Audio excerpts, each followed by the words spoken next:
Shri Chaudhary Virender Singh Ji, Honorable Minister of Steel, Shri TV Narendran Ji, Global CEO and MD for Tata Steel and President Indian Steel Association, Shri Naveen Jindal Ji, Chairman JSPL, Shri Rath, CMD RINL, Shri Bhaskar Chatterjee, Director General ISA, Shri Hajra Ji, Assistant Secretary General ISA, representatives from the Ministry of Steel, invitees and delegates from India and abroad, media persons, ladies and gentlemen, a very warm good morning to all of you. It is a great pleasure for me to join today the inaugural conclave of India Steel Association. Though this association has been in vogue for the more than last 3 years, this is the first conclave which has been organized, and I must congratulate Director General ISA for this. In fact, this we have been waiting to happen for a long time. Really, personally, I also feel privileged to be in this August gathering and moreover to get a chance to share my views with this distinguished gathering. Again, for this, I thank ISA. As you all know, steel makers in very real sense help to make the nation. The Indian Steel Association represents the best talents of our country engaged in task of nation building. So all the big steel makers are part of this association. Friends, you know, these are the interesting times for the steel industry. I would say this is the golden time for the steel industry. Being born and brought up in steel industry and having spent 34 years with Steel Authority of India Limited, I can say with conviction that we have been seeing this time after a long gap. I remember in 2007, 8 or 8, 9, we saw this time. And again, after 10 years, we have been seeing this good time. Not only that we have been expanding capacities in steel, but also the range of steel which we have started producing is something unique. I must thank the Honorable Steel Minister and the Steel Ministry for the actions or steps taken by them in this regard and making the steel industry very vibrant. In fact, today we are having the most vibrant steel industry I have ever seen in the past. Every person, right from top to bottom, right from Honorable Steel Minister to even assistant in the ministry, they are there to listen to you and they are there to help you. And I would say these are the initiatives of Steel Ministry only that we have been seeing these good times. Friends, I have many thoughts and I would like to put them in a very structured and clear manner. We have to set the agenda for ISA. Being a member of the ISA, we have to set an agenda for the ISA. As you all know that steel is growing not only in the country but also worldwide. But if we see the growth of steel is very good in our country. And steel, you know, it is the basic requirement for the development of the nation. And steel has a very large impact on the employment and development of the vicinity and also development of the environment. I know we have set up the steel industry in the states which were considered to be backward, but today if we go there, we find that many things have been happening and the steel cities, including Jamshedpur, or Bhilai, Bokaro, Durgapur, Rourkela, they are considered to be the best cities in the states.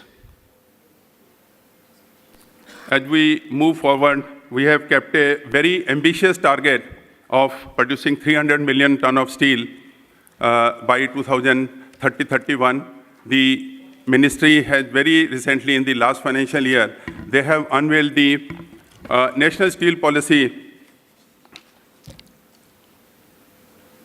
And immediately after that, we found that India has gone to become the second largest producer of steel in the first 8 months of 2018. Partially, I would say this is the impact of the national steel policy also. We know that India has several advantages in terms of resources available for industry. Like we have the huge reserves of iron ore, we have the cheap labor, we have the good transport facilities, though they are constrained a bit currently.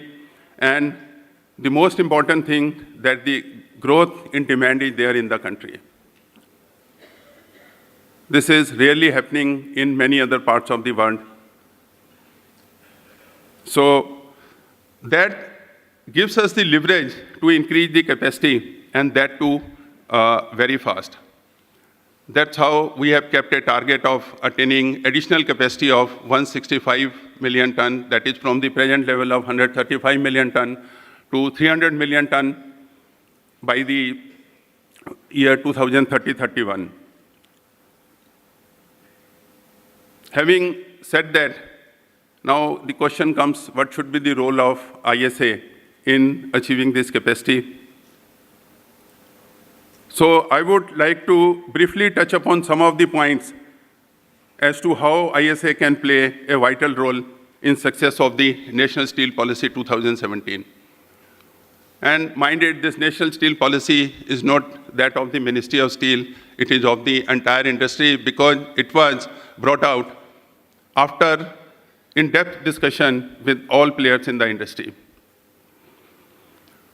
First and foremost thing, which I would say the ISA has to look into, that how to boost the production and consumption of steel in the country. Though we have kept a target of 300 million ton, the question comes that how to produce this steel in a sustainable manner and in a manner which is environmentally friendly. As you know, steel is considered to be the most polluted industry, and also it is considered to be the most hazardous industry. Only those persons who work in the steel industry, they really know that how hazardous or how environmental unfriendly it can be. So how the ISA can help us to provide the solution to make the steel in a sustainable manner? The technology which we have been using should be such that it not only helps us to produce the steel in a cost-effective manner, but also help us to sustain the environment. So ISA can play a big role in selection of the technologies which the steel producer should adopt in the time to come, so that the goals of efficiency and sustainability could be achieved. Now, friends, the issue comes is that of quality. Before start of this meeting, we were discussing together with Mr. Naveen Jindal and Mr. Narendran that how important is the quality for the steel industry, particularly in the long product, and how we have to control the secondary sector so that only quality steel comes in the market. We have to create that consciousness that even if the buyers are required to pay some money extra, maybe 3,000 to 5,000 rupees extra, it is worth it. Because it is very difficult to replace the steel once you have constructed the place. So that quality consciousness has to be there among the steel consumers.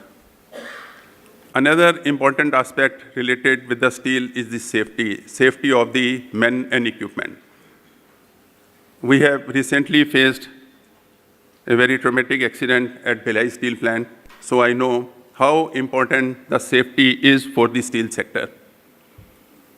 And safety, I would say it is not an event, it is a culture. As we always call it, it is the ABC of safety. It starts with attitude, it gets into your behavior, and then it gets into your culture. Unless the safety is there in your culture, you cannot say that the environment is safe, your working places are safe. How ISA can help the not only the member steel producers, but others also, to create a culture which inculcates the high standards of safety. Along with production, the very important aspect is that of consumption. I'm sure we will be able to produce 300 million ton of steel, or maybe before 2030-31. But that steel has to be absorbed within the country, or it has to be exported out of the country. If we have to consume 230 million ton of finished steel, 300 million ton is the crude steel capacity, and the finished steel will be slightly lower. If we have to consume 230 million ton of finished steel, then friends, the compounded average growth rate of consumption should be at least 8 to 9%. How to achieve that? Having seen the bad times in the recent past, so that becomes a big challenge, and in that I expect that ISA should play a vital role. They should help the industry to increase the consumption of steel, not only within the country, but also help in exporting the quality steel to the outside places.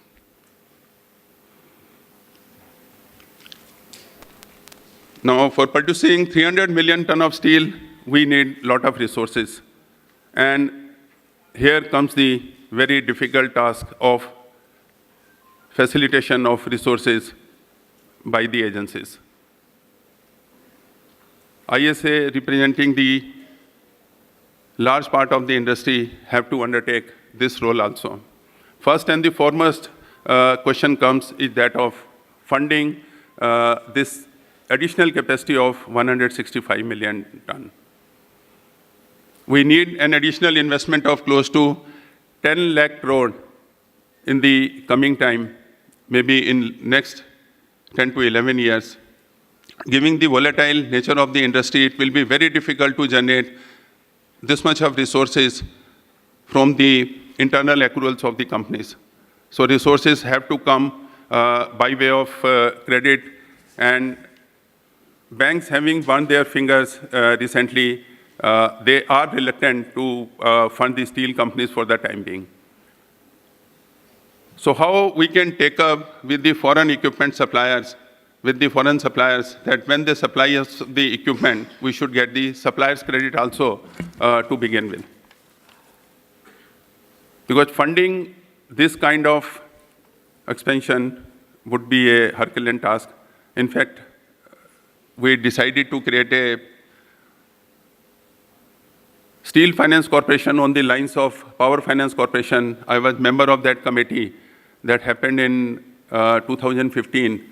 But somehow we could not work out any viable solution because we found that the financial institutions would not be coming forward, and that report could not be pursued further.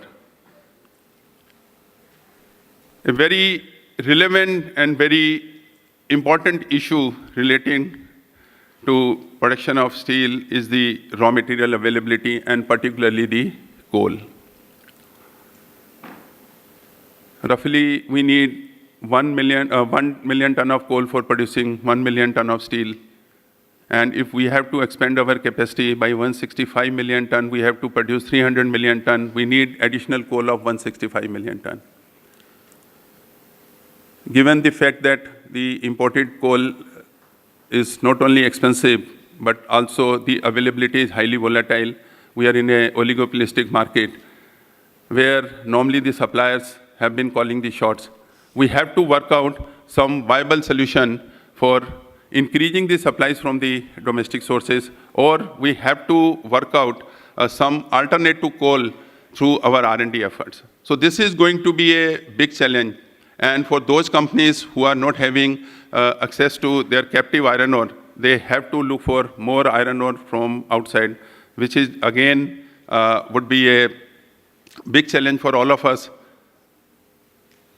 How to get allocation for iron ore mines so that once planned and once put up the facilities, we are able to get iron ore on a consistent basis, on a sustained basis. I have one thought. Like I remember some time back, the Japan and Korea, they have been importing the coal, negotiating together with the Australian suppliers.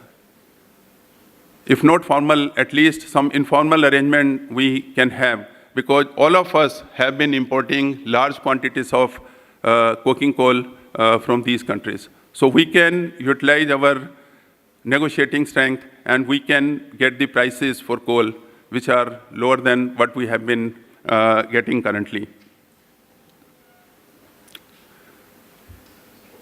Friends, another important challenge is going to be the freight cost and also the taxes and duties which have been the highest in the country. In fact, we have been pleading for quite some time through various platforms that this is one area where we need certain reforms so that we can reduce the cost of production of steel. So this has to be looked into and taken up by ISA at the appropriate forums. And power tariff is another area which is going to be of big trouble for us. We have to look into, can we take up with the power generating entities to reduce or to get a lower rate of return on equity when we enter into power purchase agreement with all these companies. I know these are not going to be easy thing, because to get something for us, somebody else has to sacrifice. One other important issue which we have to work together is how to synergize the strength of the members of ISA for the good of the industry. Only 2 days back, we had a conclave at Bhubaneswar where many of the foreign and domestic capital good manufacturers were present. So the question raised by them was, can we assure them about the quantity of the capital goods so that they can come here and put up their facilities? This was raised by almost all the capital goods manufacturers. So here the moot point is, can we pool our resources together and can we assure them some sort of amount for which we will be able to purchase machinery and spares together? And I feel it is not a very difficult task if we are able to synergize and we are able to indicate them. Not only it will help in getting the timely supply, but it would also help in reducing the cost. This is happening in the defense sector. Of course, defense sector is a centralized buying. It is a big buying. Value is high. But in case of steel, since there are different companies, but we have a platform of ISA where we can sit together and we can work out something for the synergy of the industry. Another issue which at least SAIL has been taking up for a long time, that the steel should be given the status of infrastructure. Now, if we are able to get the status of infrastructure, there are many benefits which are available to the infrastructure industry. They would be automatically flowing into the steel industry also. And we will have access to the innovative ways of financing, like tax-free bonds government can permit, given the amount of investment which is required to be made by the industry in the coming time. This is one, I would say, small step which can be considered by the government for addressing. Friends, I always believe that each member of IAS, Indian Steel Alliance, has the unique strength. The issue comes whether we can pool together these strengths and use for the good of each other. And this would happen only when we sit together, discuss the issues, and try to work out some solution for the good of everyone. Another important issue is that of the import of steel. Despite producing 103 million tons of finished steel, the country is forced to import large amount of steel, particularly in value-added segment. If you see, we have still been importing the electric steel and certain API grade steels, we have still been importing. We have to consider how we can go in for the production of the more value-added steel so that the import bill of the country can be reduced. Now, automobile steel and API-grade steel, some of the companies have already started making. But when we look at CRGO, CNNO, that is the electrical steel, we still find we have been lagging behind. And so far, we have not been able to find any import substitution for this.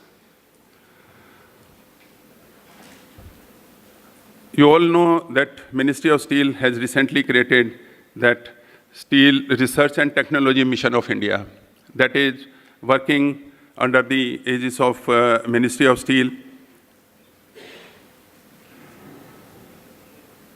This is basically the research and technology body for the steel industry. We have to see that how we can leverage the strength of this body for the good of the steel industry. We have already appointed the director for SRTMI.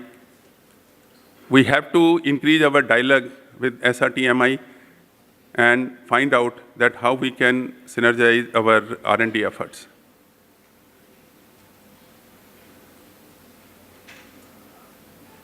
We have been talking about this World Steel Association. It has been there for a long time. But I feel that the World Steel Association over a period of time have reduced themselves into a forecasting, economic and statistical analysis agency only. I think ISA should not get into that trap. And we should be an agency which is there for development of the steel industry.